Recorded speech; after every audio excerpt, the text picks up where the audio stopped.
So SRH மரணடி வாங்கிட்டாங்க KKR கிட்ட இந்த குவாலிஃபயர் 1ல.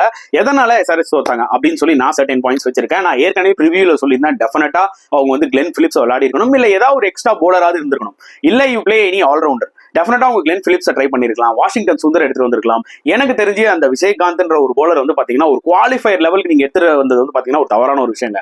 அந்த அளவுக்கு அவர்கிட்ட ஒரு பெரிய மிஸ்ட்ரி இல்ல. He seems to be a decent bowler. But நீங்க அவருக்கு பதில் டெஃபினட்டா கிளென் பிலிப்ஸ் எடுத்து வந்திருந்தீங்கன்னா அவங்க டீம்ல நிறைய லெஃப்ட் ஹேண்டர்ஸ் இருந்தாங்க, அண்ட் ஆஃப் ஸ்பின்னும் சம்டைம்ஸ் யூஸ்ஃபுல்லா இருந்திருக்கும், அண்ட் சேம் டைம் உங்களுக்கு பேட்டிங் டெப்த்தும் கிடைச்சிருக்கும். வாஷிங்டன் சுந்தர கூட ஆக்சுவலா சன்வீருக்கு பதில் எடுத்துட்டு வந்திருக்கலாம். ஏன்னா சன்வீர் ஒண்ணுமே பண்ணல இந்த மேட்ச்ல. லிட்டரலி வந்து பாத்தீங்கன்னா அவர் இம்பாக்ட் பிளேயரா வந்து ஃபர்ஸ்ட் பாலே போல்ட் ஆயிட்டு போனதுதான் மிச்சம். அதுக்கு ஒரு வாஷிங்டன் சுந்தர் எடுத்துட்டு வந்திருந்தா கூட அவரோட ஆஃப் ஸ்பின் அட்லீஸ்ட் உதவி இருக்கும் இனிஷியலா பவர் பிளேல. சுந்தர் வேணா சரியான ஃபார்ம்ல இல்லாம இருக்கலாங்க, பட் சன்வீர் நீங்க விளையாடுறதுக்கு டெஃபினட்டா சுந்தர் விளையாடுறதா என்னோட ஒரு பாயிண்ட் ஆஃப் வியூ. டெஃபினட்டா they should have played Glenn Phillips also, because அவங்க வந்து பேட்டிங்கும் தராங்க, போலிங்கும் தராங்க. இந்த ஒரு 11 வச்சு திருப்பி குவாலிஃபை 2 போனாங்கன்னா டெஃபினட்டா அடி வாங்குவாங்க. சரச், இது என்னோட கருத்து. உங்களோட கருத்துக்கள் என்னன்றதை கமெண்ட் செக்ஷன்ல போடுங்க.